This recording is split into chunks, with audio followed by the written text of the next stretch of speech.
Good evening, friends, and welcome to my echo chamber. This is my new practice room in our apartment in Panama City, and I'm sure it has a bad echo. I hear it just sitting here. I hope it's not too bad as it comes over my microphone. I think it probably is, and I'll figure out something to do to make it echo a little bit less. I think if I open some of the closet doors and maybe put a rug on the floor in here, it might help. And I'll try that before tomorrow. Anyway, as we always do, we'll begin tonight with paying homage to the Buddha. Namo tassa bhagavato arahato samma sambuddhassa. Namo tassa bhagavato arahato samma sambuddhassa. Namo tassa bhagavato arahato samma sambuddhassa.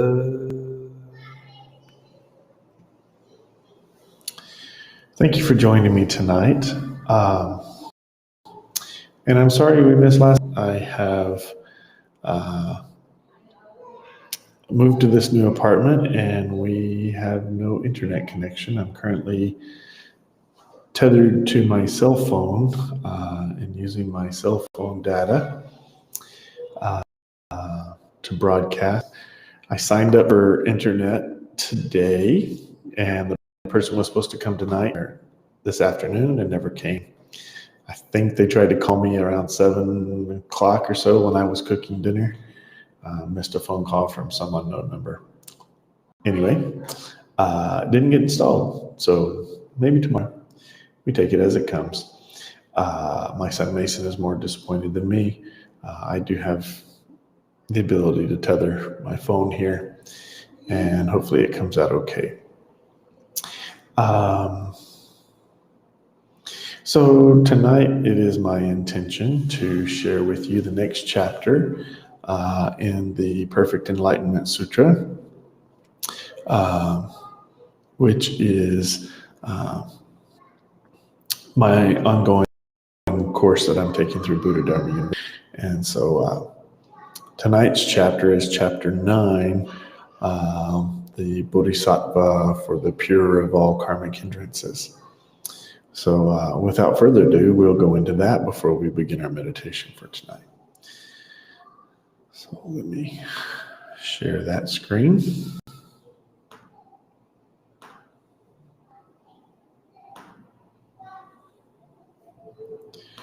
Okay, so here we go. The Purifier of all Karmic Hindrances Bodhisattva.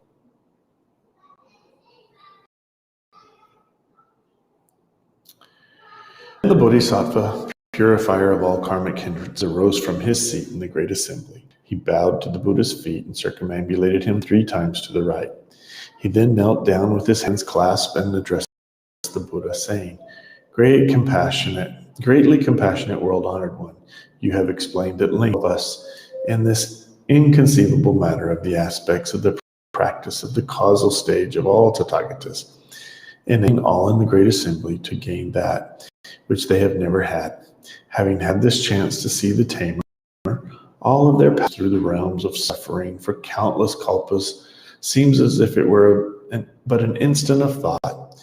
We bodhisattvas have been greatly encouraged. World-honored one, if this enlightened mind is originally, what kind of defilements cause sentient beings to suffer in delusion and not enter? My only request is that you thoroughly reveal the nature of the phenomena, dharmas, and cause those in this great assembly and sentient beings of the degenerate age to create the future I. After finishing this speech, he prostrated himself to the ground. He asked this 3 times in succession. Then the world-honored one, addressing the Bodhisattva, purifier of all karmic hindrances, said, Excellent, excellent, good son. You have asked well for sentient beings of the degenerate age about the skillful method of the Tathagata. Listen well, and I shall explain for you. The Bodhisattva, purifier of all karmic hindrances, reverently and joyfully received this teaching. Those in the great assembly became silent and listened. Good sons, from beginningless time, all sentient beings deludedly conceive and attach to the existence of self, person, sentient being, and lifespan. They discern these four distortions to be a real self-essence. From this, they directly give two states of like and dislike. In this false essence, they again attach to falsehood. These two delusions interact to produce the path of deluded activity, karma. And since there is deluded karma, they deludedly perceive transmigration. Those who come to dislike samsara deludedly perceive nirvana, and because of this, they are unable to enter pure enlightenment. It is not that pure enlightenment rejects those who are capable of entry. Rather, it is because those capable of entry do not awake and enter. Therefore, whether one's thoughts are jumping around or silenced, both conditions ultimately revert to delusion. Why? Because there is beginningless origin, arisen ignorance, which becomes the subjective ego. Thus, all sentient beings produce the eye of ignorance. The various natures of body, mind, etc. are nothing but ignorance. Take, for example, the person who does not want to end his own life. Therefore, you should know there's enjoyment of selfhood when things go well. When things don't go as one likes, then hatred and anger arise. Since this mind of like and dislike nourishes ignorance, those who strive to cultivate the way never attain it. Good sons, what is the trace of self? It is that which is witnessed by the mind of sentient beings. Good sons, when you're in good health, you naturally forget about your body, but when the body becomes sick, you make an effort to correct the infirmity. With the slightest application of moxibustion and acupuncture, you are immediately aware of your essence as a self. Thus, it is only in reference to this witnessing that you perceive and grasp to an apparent self-essence. Good son, every kind of witnessing from this level up to the Tathagata's perfect perception of pure nirvana is all the trace of self. Good sons, what is the trace of person? The cognition by sentient beings of the prior witnessing. Good sons, once the self is cognized, it is not again recognized in the same way. It is the same in the case where that which is cognized is non-self. This cognition, which has gone beyond every kind of witnessing, is the trace of person. Good sons, if from this recognition of self up to the perfect recognition of nirvana as self, completely including the witnessing of principle, there remains in the mind even the smallest remainder of cognition. All are called the trace of person. Good sons, what is the trace of sentient being? It is that which is beyond the self-witness cognition of the minds of sentient beings. Good sons, take for example the person who says, I am a sentient being. What this person has called sentient being is neither self nor other. Why is it not self? Since self is sentient being, it is not self. Why is it not other? Since the self is sentient being, therefore it is not other. Good sons, what sentient beings realize in witnessing and realize in cognition is nothing more than the traces of self and person. That which does not reach the traces of sentient being, yet remains as realized, is the trace of sentient being. Good sons, what is the trace of lifespan? This refers to that which sentient beings realize through the mind's illuminating pure awareness. Good sons, that which is not perceivable by the totality of karmic wisdom is just like the life faculty. It is like hot water melting ice. There is no discrimination of the existence of ice or knowledge of the ice is melting. The non-essence of a self and the awareness of a self are just like this. Good sons, when one sees the mind's illumination, all these awarenesses are nothing but defilement, since that of which the awarenesses are aware is not separate from defilement. It is called the trace of lifespan.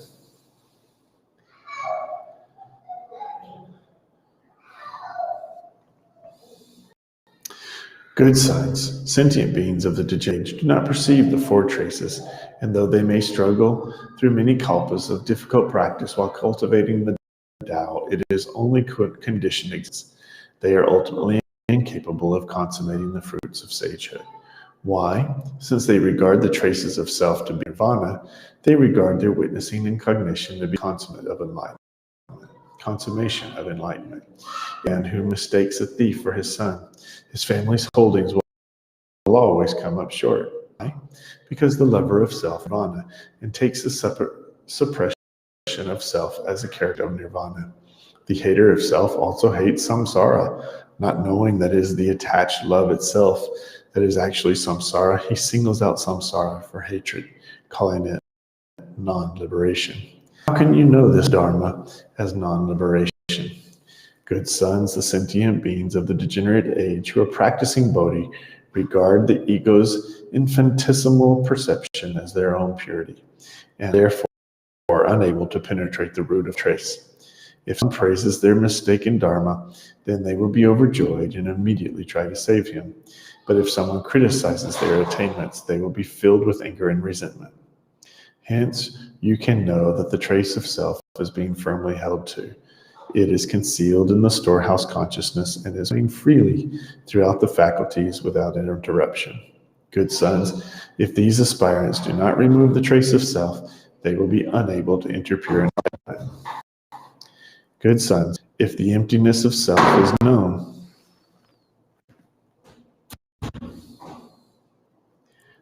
life of a householder. Okay, let's see.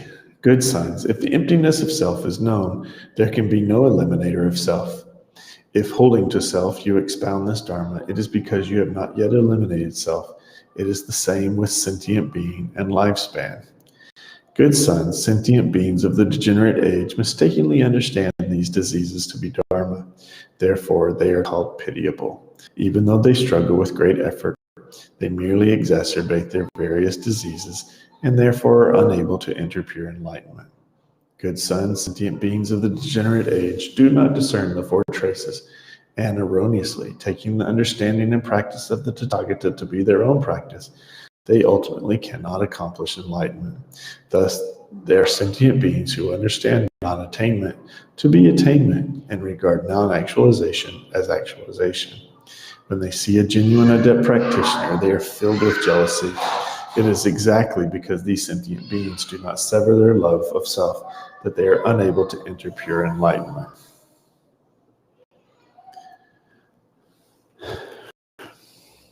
Good sons, sentient beings at age hope for Buddhahood, but do not exert themselves to achieve awakening.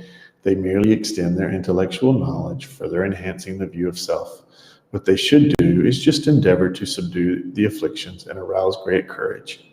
Attain that what they have not attained, sever what they have not severed, not allowing the greed, anger, love, pride, flattery, perversion, jealousy, and envy, which are directed at the objective realm, to arise, and extinguishing all love and attachment to self and others. Call these people gradually consummated. Finding a genuine teacher, you will not fall into mistaken views. Therefore, it is called the true Dharma in the degenerate age. But if you discriminate and have a special feeling or desire or lack or dislike regarding the kind of teacher you are seeking, you will be in the ocean of pure enlightenment. Then the world-honored one, to reiterate the gist of this, spoke a verse. He said, "Purifier of karma, you should know that because of attachment to and love of self, all sentient beings deludedly transmigrate without beginning. Not removing four kinds of traces, they cannot accomplish Bodhi. Since love and hate in the mind and flattery and perversion remain in all thoughts, there is much delusion and grief. You are unable to enter in the citadel of enlightenment. If you wish to be able to return to the enlightened realm, first leave all desire, hatred, and ignorance. When the Dharma of love does not remain in the mind, you can gradually perfect enlightenment. The self originally does this. How can love and hatred arise? If this person seeks a genuine teacher, he will never fall into evil views. But if something separate to be sought arises in his mind, there will ultimately be no consummation of enlightenment. I'll be right back.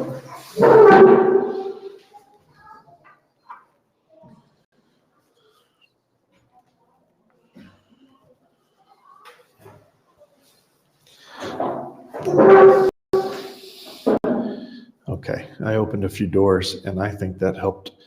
I opened the closet doors, and I think that helped the echo a lot.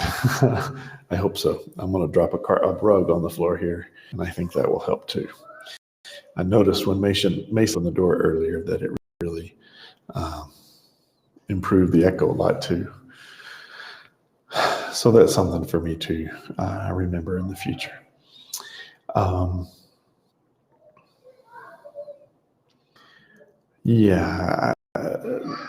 This is, I mistakenly read this section last week as well.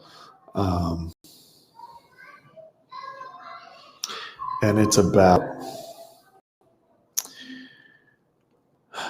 90% Tao and 10% Buddhism.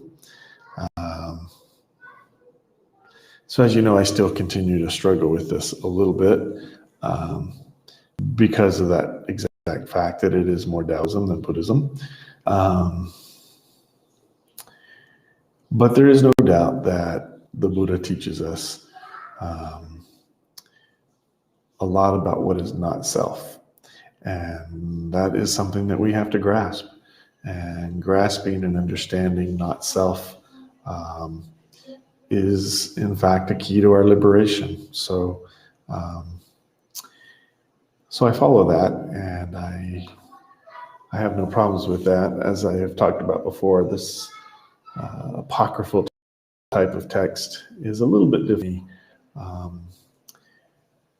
As I have explained before, to me, it appears that it uses Buddhism as a vehicle to teach Taoism.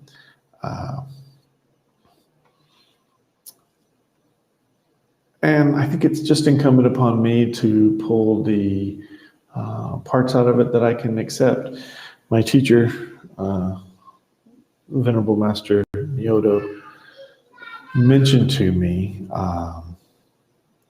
the Buddha often taught, accept what you can. Take the parts that are useful, and the parts that aren't useful, leave behind. He challenged all the people that listened to him to try it out, to test it. If it didn't suit them, then don't worry about it. If it did, then use it to their benefit. And I found wisdom in her teaching of that. And so that's what I'm trying to do, this Perfect Enlightenment Sutra. So with that, and with a little noise in the background, my son taking a bath, it sounds like, we will move to our meditation. And believe it or not, I don't find it hard to meditate through that anymore. So I invite you to heed the bells. As the bells ring, we will begin our 30 minutes of meditation. And we will end with a bell at the end, and then we will close tonight with the reading of the Bodhicitta prayer. So.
Thank you for meditating with me tonight. And we will now close out the Sutra of Perfect Enlightenment.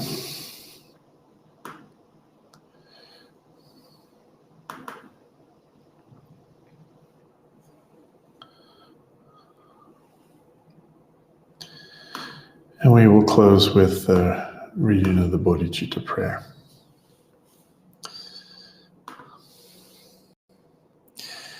The Bodhicitta prayer. With a wish to free all beings, I shall always go for refuge to the Buddha, Dharma, and Sangha until I reach full enlightenment. Enthused by wisdom and compassion, today in the Buddha's presence, I generate the mind for full awakening for the benefit of all sentient beings. As long as space remains, as long as sentient beings remain, until then may I too remain and dispel the miseries of the world.